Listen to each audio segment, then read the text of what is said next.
Good afternoon, everyone. I'm Dr. Bautista, and this afternoon I will give a lecture on complementary feeding.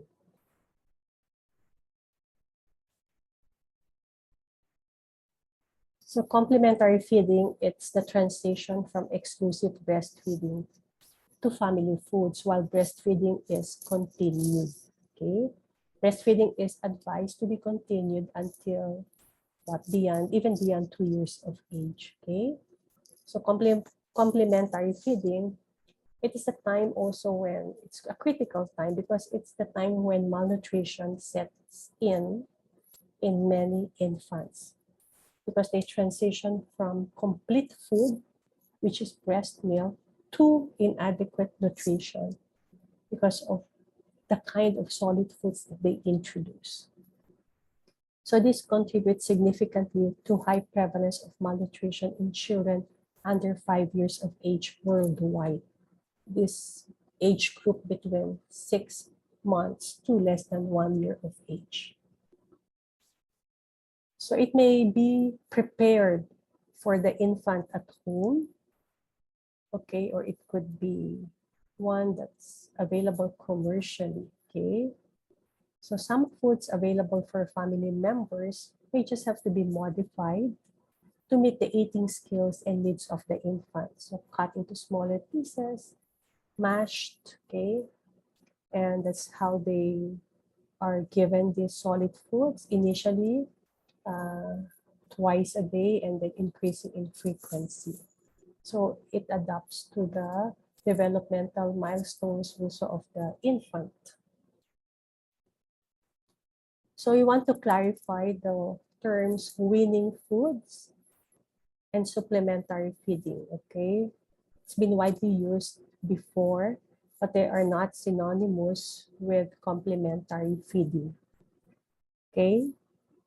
Their use as complementary feeding is incorrect, okay? It gives the impression that foods are introduced to replace breast milk because that's the meaning of weaning. You discontinue breastfeeding and you give other foods. So, and complementary feeding is not about discontinuing breastfeeding. So it should be complementing breast milk, okay?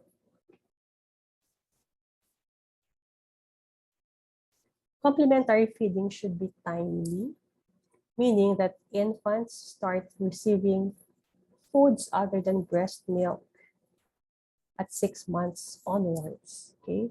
It should be adequate, okay? It should be given in amount, frequency, consistency, and from variety of food sources, okay, to cover the nutritional needs of the growing infant that is not anymore provided adequately by breast milk. So it's given in a safe manner, okay? Meaning the preparation, storage, they are based on after hand washing, okay? The containers are clean. Use of feeding bottles are avoided, okay? So these are the ones being practiced to decrease risk of contamination with pathogens. Appropriate, okay, meaning the foods are appropriate as to texture for the age of the child, amount, okay. Optimal complementary feeding provides a solid basis for prevention of growth faltering. Okay, its progression to moderate or severe undernutrition as well must be prevented, okay. Stunting during infancy happens when there is inadequate complementary feeding following exclusive breastfeeding, okay? And stunting during infancy cannot be easily reversed, okay? After second year of life, okay? So stunting must be corrected early on. And if it persists beyond 2 years of age, it would be very difficult to correct anymore. After the 6th month of life, the nutritional requirements of infants cannot be provided solely by the breast milk anymore. So from this age on, most infants reach a general and neurological stage of development that would include chewing, swallowing, digestion, and excretion of food other than breast milk. And that enables them to be fed other foods, okay, because of their developmental milestones. Like they should at least sit with support so that there is no risk of aspiration if you feed them in a supine position. So what are the disadvantages of early complementary feeding or giving of foods before 6 months of age? Okay, it increases infant morbidity and mortality. Why? It interferes with the uptake of important nutrients found in breast milk, such as iron and zinc. And it reduces the efficiency of lactation in preventing subsequent pregnancies. Okay, if you introduce complementary feeding early, you also shorten, of course, the period of exclusive breastfeeding.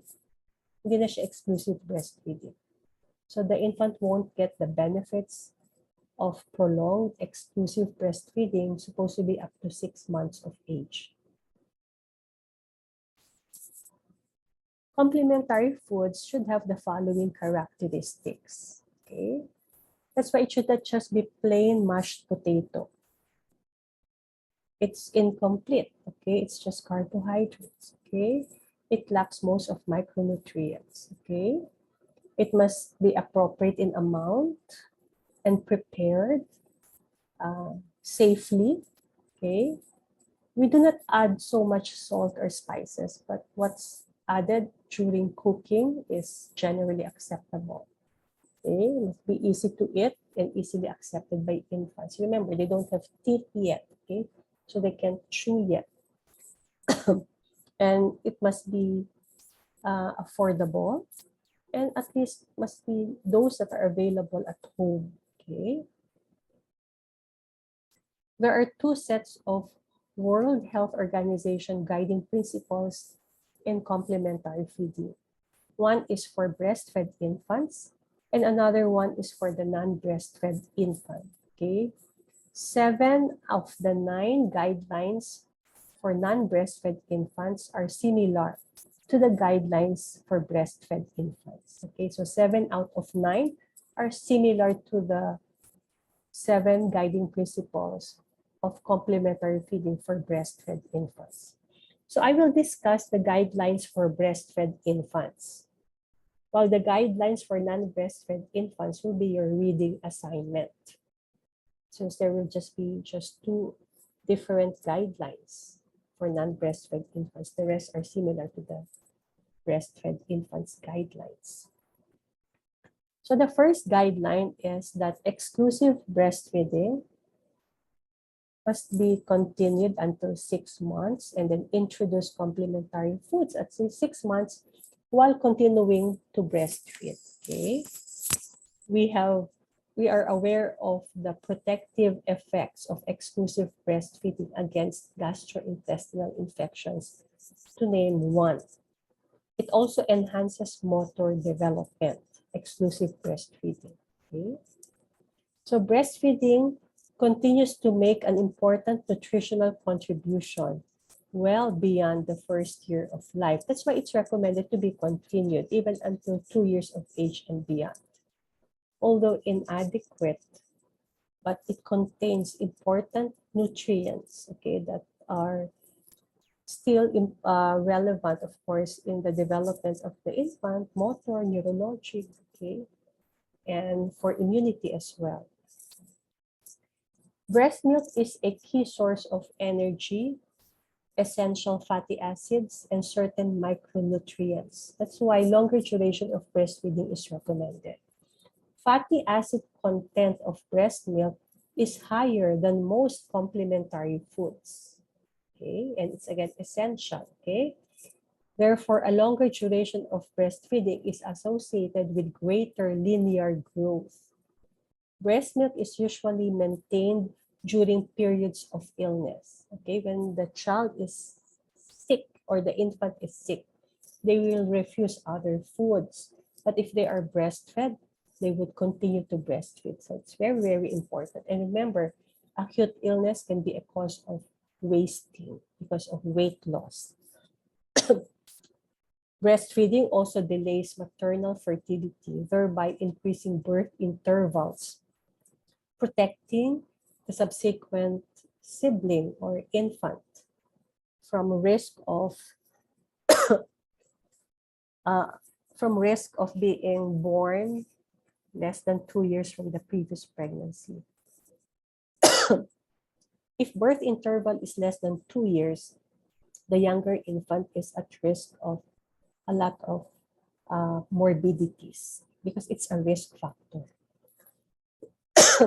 For the third guideline, mothers and caregivers should practice responsive feeding, applying the principles of psychosocial care. So what is it about? Okay, it's assisting an older child when they feed, but do not feed older children directly.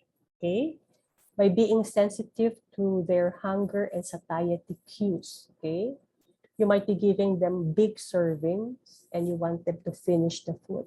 They might just end up sleeping. Okay, be sensitive to their hunger cues. Okay, there should be several hours of no food intake, and then that they will feel this being hungry, and then they are going to eat. Okay, infants are fed slowly and patiently. We encourage children to eat, but we do not force them to eat. Okay? If children refuse foods, experiment with different food combinations. Okay, different tastes, different textures, and other methods of encouragement. Again, minimize distraction during meals. Okay, so no gadgets, no television. Even the parents should not use their gadgets during mealtime. Okay, feeding times are periods of learning and love. So eye level, eye contact, talk with them while eating. Okay, so talk to children during feeding and maintain good eye contact. For guideline number 4, attention to hygienic practices during food preparation and feeding is critical for prevention of diseases, particularly gastrointestinal diseases. So hand washing, cleaning and drying of containers and utensils. Okay. Safe preparation and storage of complementary foods, of course, are done by proper hand washing, storing of food safely, and then serving, ideally serving of cooked foods immediately. Clean utensils are used to prepare the food. Clean cups when feeding. Okay, avoid using feeding bottles. Okay, there are common sources of pathogens. Okay, as well.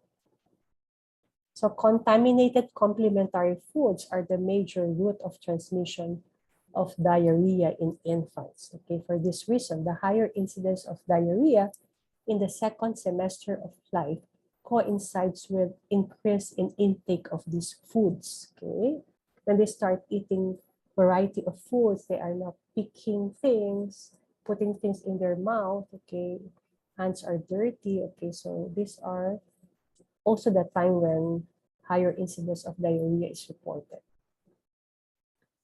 The amount of food to be offered should be based on the principles of responsive feeding, which is our guideline number 3 earlier, while assuring that energy density and meal frequency are adequate to meet the child's needs. Okay, the energy density of breast milk is not adequate anymore beyond 6 months of age. You have to give a lot of milk to meet their demands, okay, for growth and development. So we have to give smaller amounts of high energy dense foods that are also nutrient rich. Okay, so recommended intakes of iron and zinc are unlikely to be provided by these diets beginning 6 to 8 months. Okay, so hence we should consider supplementation with some nutrients like iron and zinc.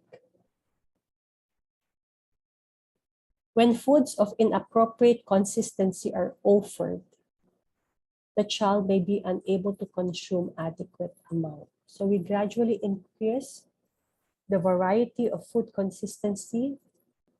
Okay, we adapt to their needs, to their requirements and abilities. Okay. So how do we introduce complementary foods? Okay.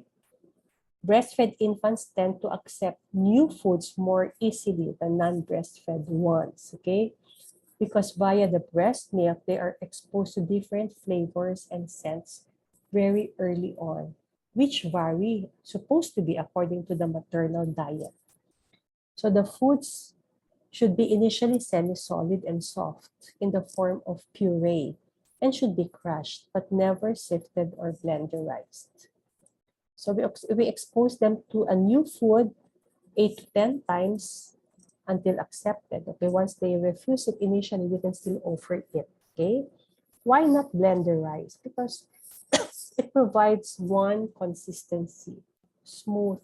Okay, but you want infants to adapt to the different consistencies of the food. Okay, so they don't become picky eater later on. Food consistency should be gradually improved. Okay, finger foods like snack foods can be eaten by children alone, but be careful with foods that can cause aspiration or choking.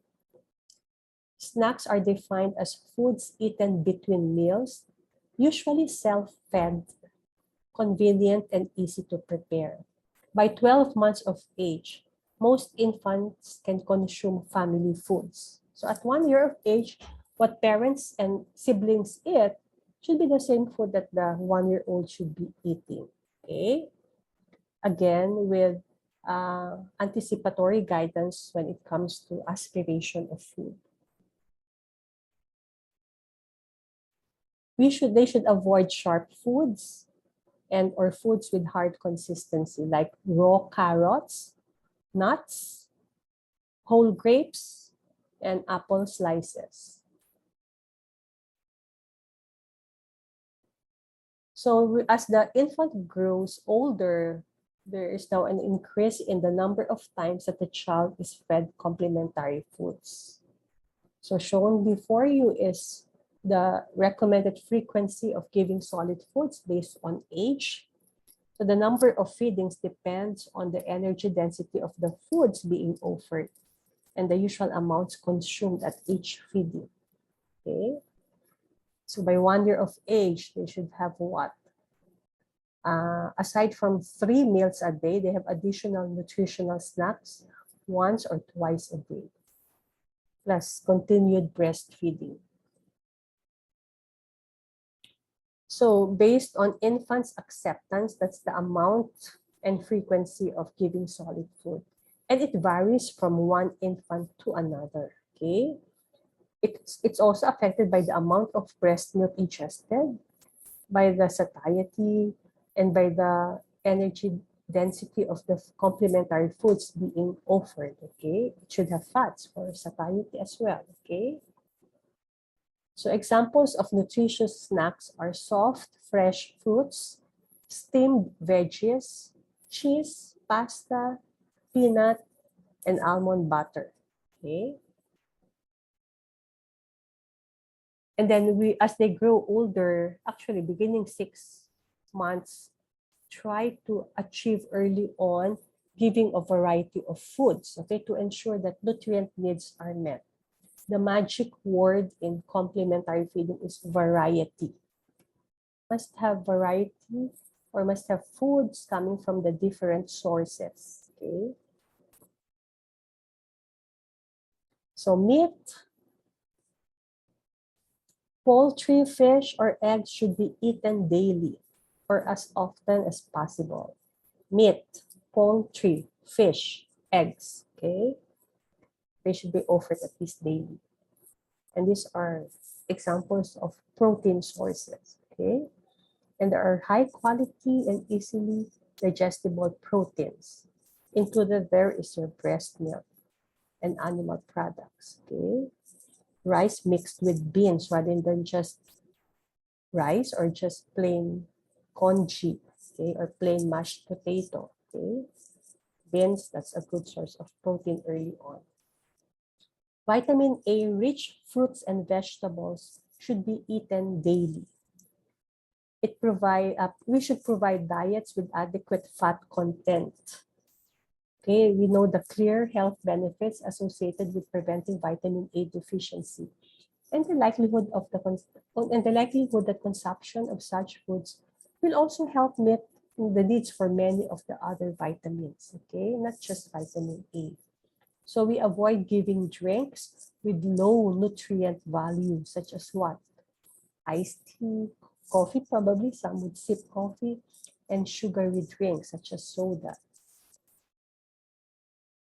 They make them feel full but inadequate in nutrients. We should provide diets with adequate fat content. 30 to 45% of the total energy required comes from fats. And it should include essential fatty acids as well as these are needed by your fat soluble vitamins for absorption. But we want it in moderation. Excess would of course exacerbate micronutrient malnutrition because you prevent intake of other healthy foods replaced by excessive amount of fat content. Because of the rapid growth and development during the first 2 years of life, nutrient needs per unit body weight of infant and young children are very high.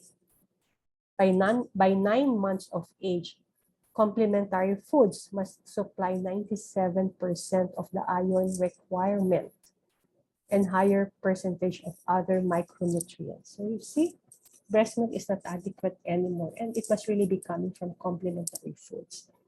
And these are good sources of iron and with lower bioavailability of iron. But again, these are sources of other nutrients and vitamins. It must be a mixture of both. Tea and coffee hamper iron uptake since they form insoluble precipitates with iron.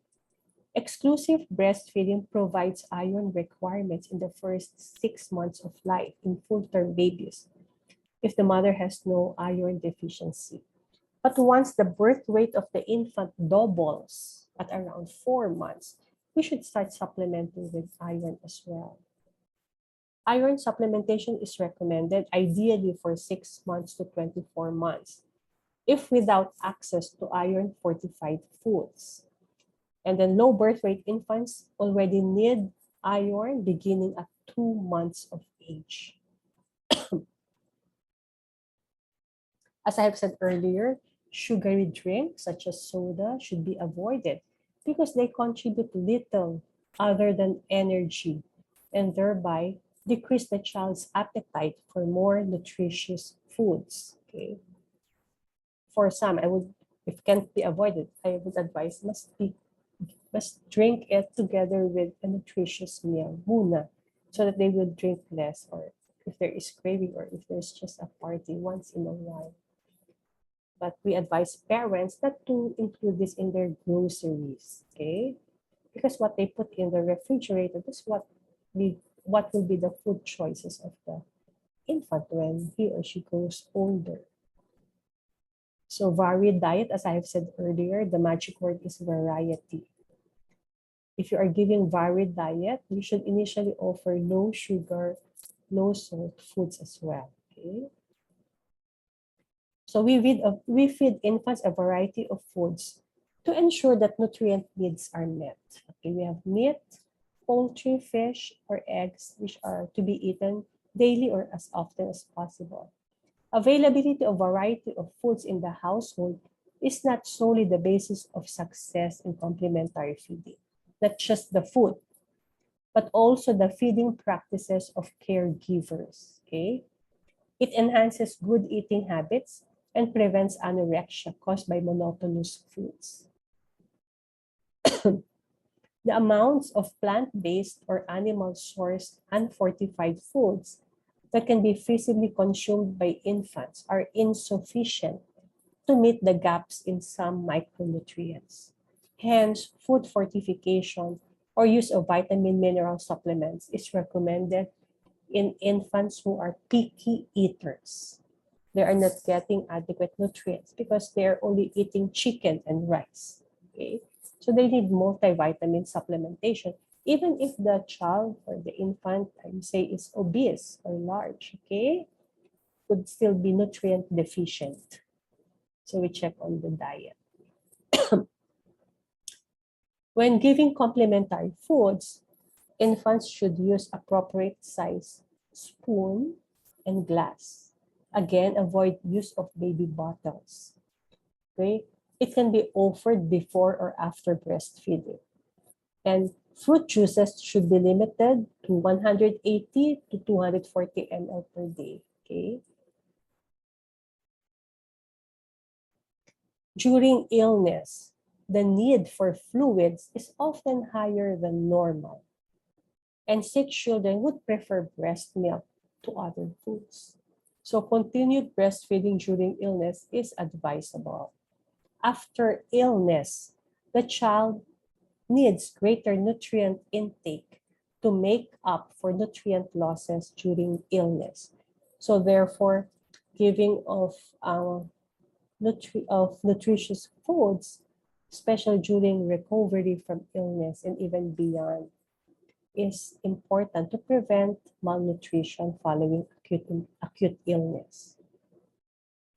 The main determinant of adequate intake is inappropriate feeding practices rather than non-availability of foods. So caregivers play a significant role on the eating habits of infants as they grow older. So as I have said earlier, for the guiding principles of complementary feeding for the non-breastfed child, you will be responsible to read on that, okay? It's available online, okay? Thank you, everyone.